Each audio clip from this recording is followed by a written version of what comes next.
The photo lay flat on Graham Whitaker's desk, curling slightly at the edges from age and humidity. It was just one image among many he'd pulled from that envelope labeled Vermont 2016. But something about this particular shot made his finger pause, hovering above the glossy surface. The trees behind him and Alina looked exactly as he remembered, vibrant autumn colors framing their smiling faces against the wooden cabin. But there was something else there now, a figure standing near the tree line. Graham's eyes narrowed. He was certain, absolutely certain, that man hadn't been in the photo before.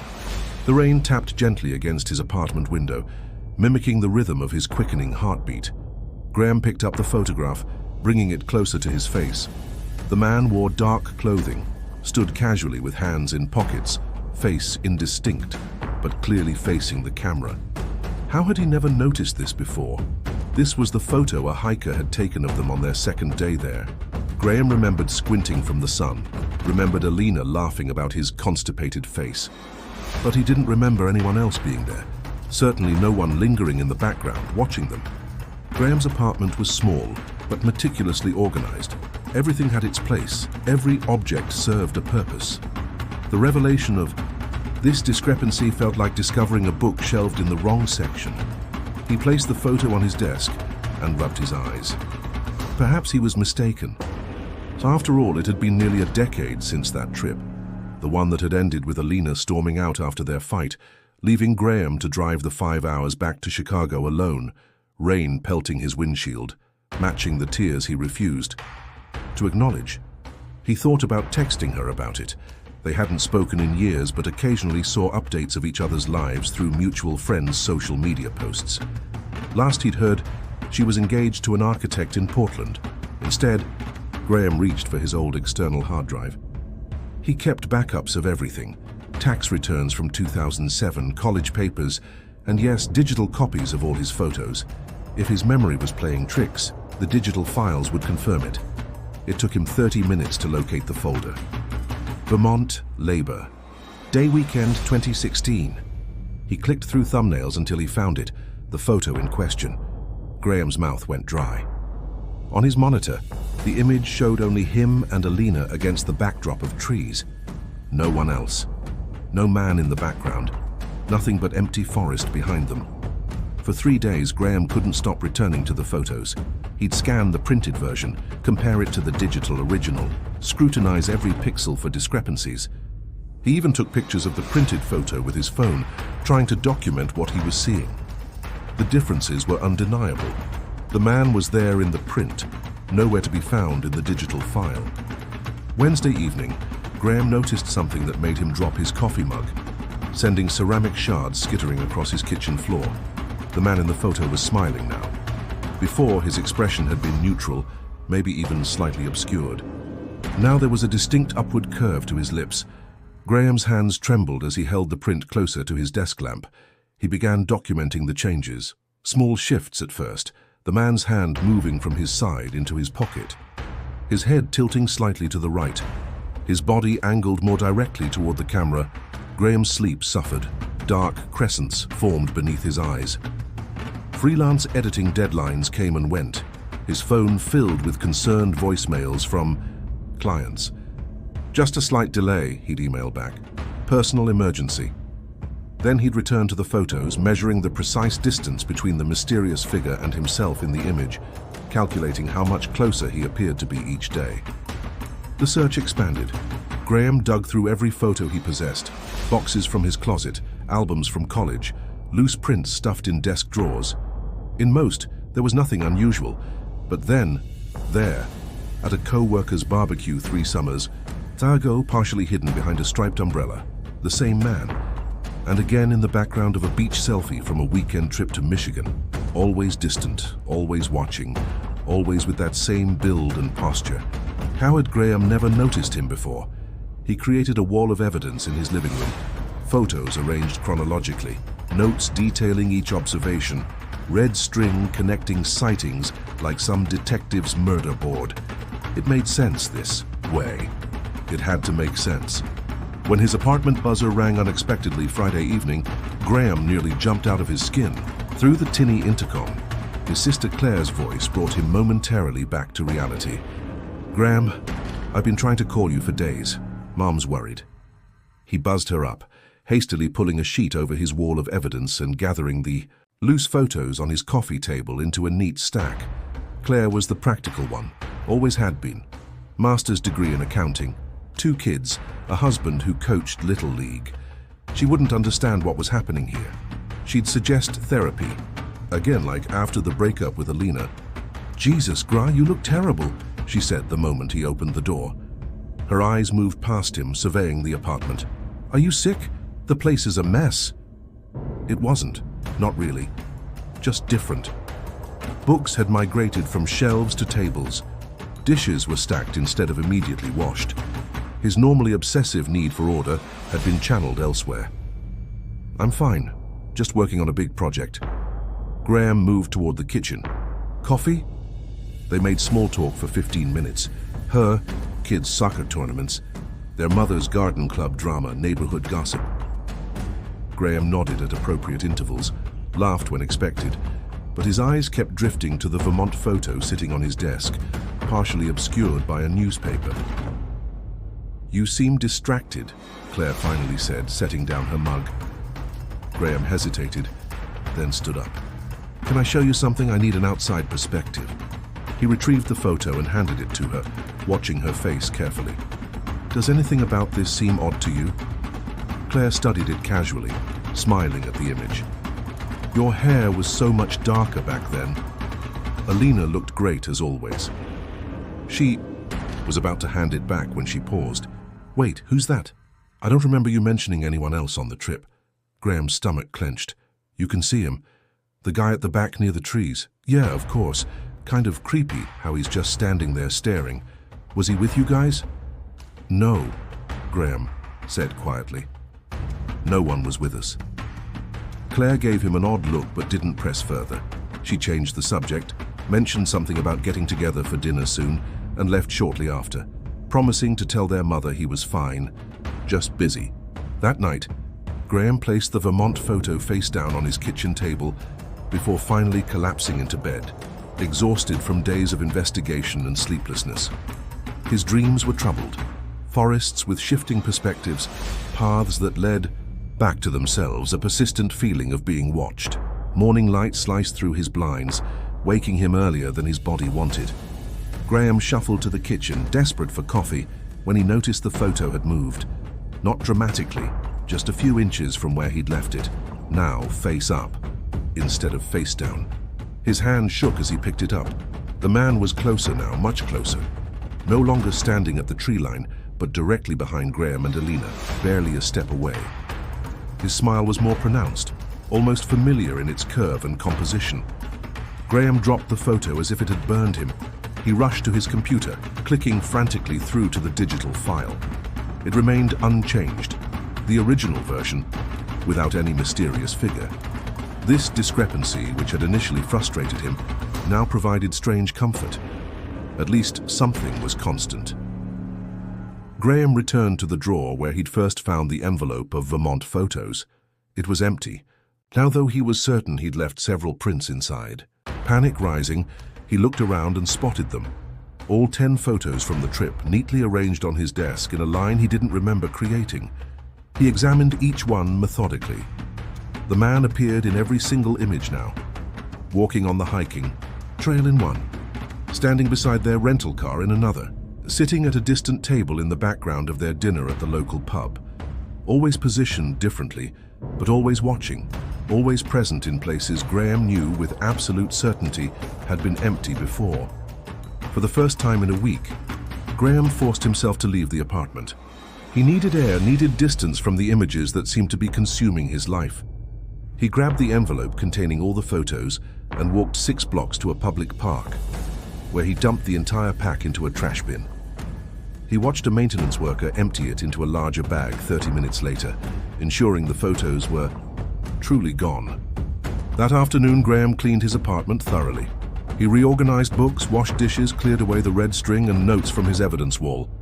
He deleted the digital photo files from his computer and hard drive, emptied the recycle bin, and even ran a program to permanently remove the data. He ordered takeout, watched a mindless action movie, and fell asleep on his couch, feeling lighter than he had in days. The next morning, the photos were back, all 10 of them neatly aligned on his desk, just as they had been before. Graham stood frozen in the doorway of his home office, unable to process what he was seeing. Slowly, trembling, he approached the desk. Each photo now showed the same man, but his position had shifted again.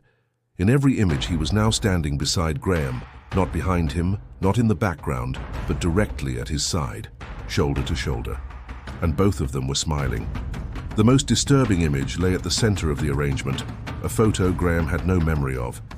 It showed him alone, sitting at his desk in this very apartment, looking at photographs, the shoe.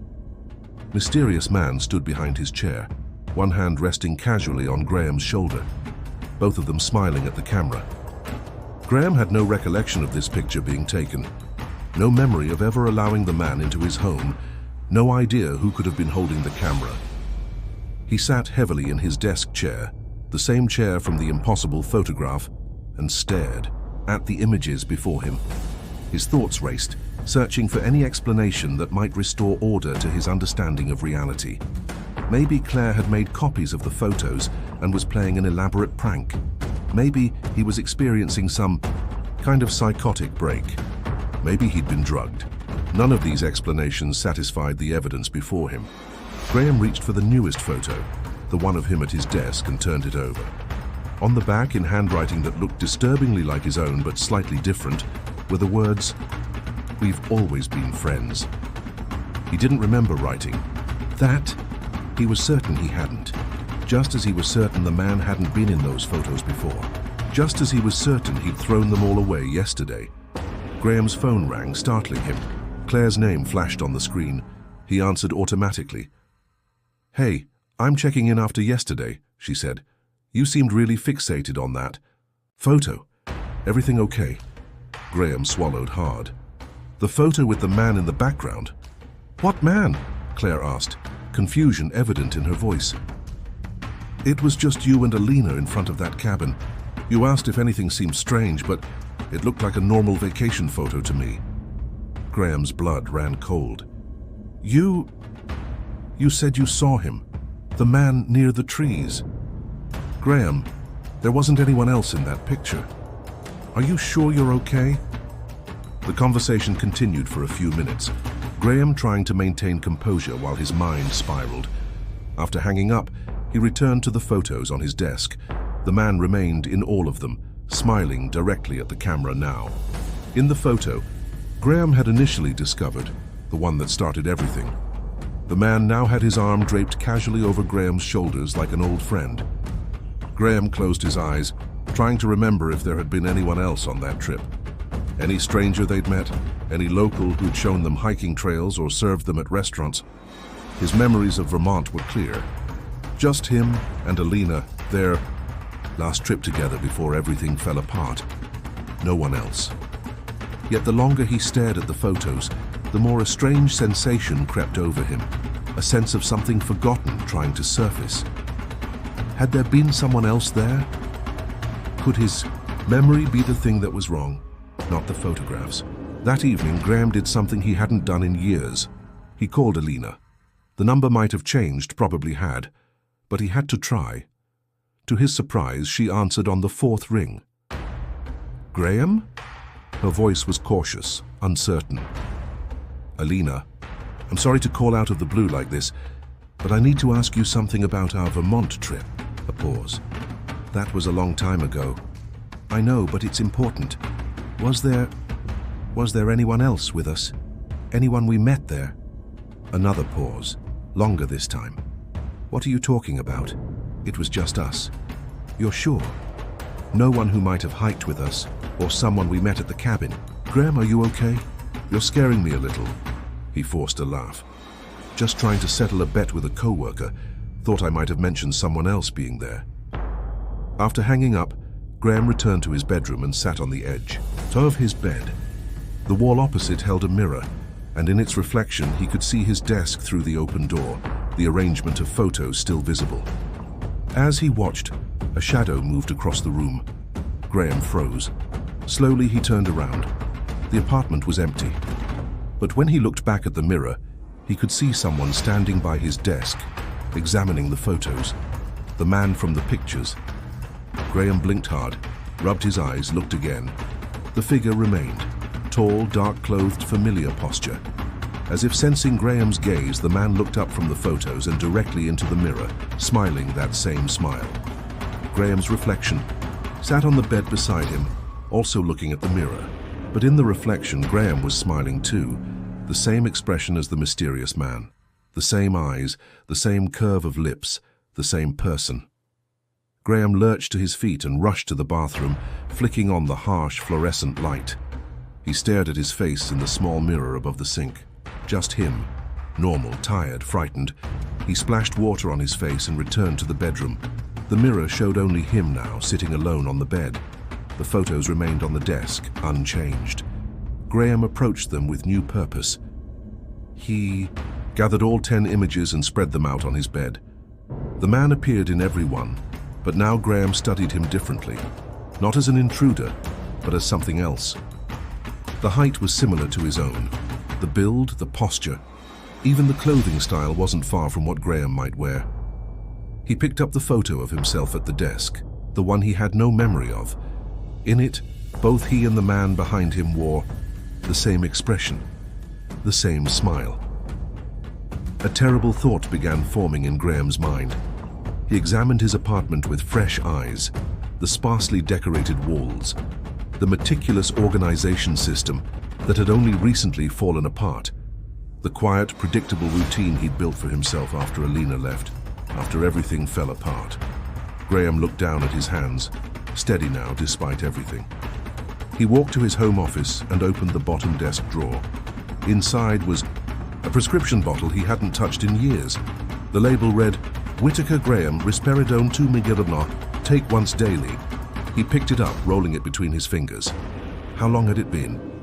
The refill date said 2016, right after Vermont, right after the fight with Alina, right after she'd told him she couldn't handle his episodes anymore, his paranoia, his insistence that someone had been following them on their hikes. Graham returned to the bedroom and looked at the photos on his bed. In each one, the man, the figure he'd been so afraid of, looked back at him with his own eyes. Not a stranger, not an intruder, a part of himself he'd forced away, medicated, sent to submission, forgotten about until now. The man who'd always been there, watching from the shadows of his mind. The man who was now free to smile back at him. The man who had always been in those photos, whether Graham could see him or not. Graham gathered the photographs and placed them back in their envelope.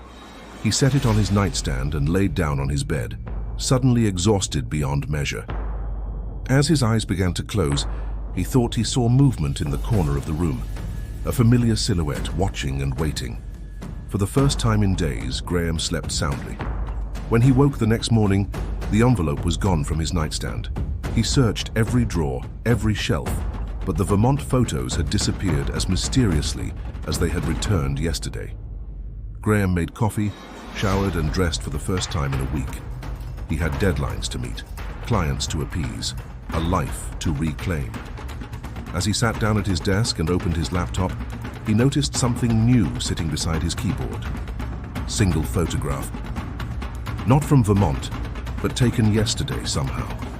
It showed Graham asleep in his bed, peaceful, untroubled, and sitting in the chair beside the bed, watching over him with a gentle smile, was the man from the photos. Graham picked up the image and studied it calmly. Then he turned it over. On the back, in handwriting that was both his and not quite his, were the words, "I've always been here. I always will be." Graham set the photo down and began to work. He felt strangely at peace. In the reflection of his computer screen, he could see himself typing, focused and productive.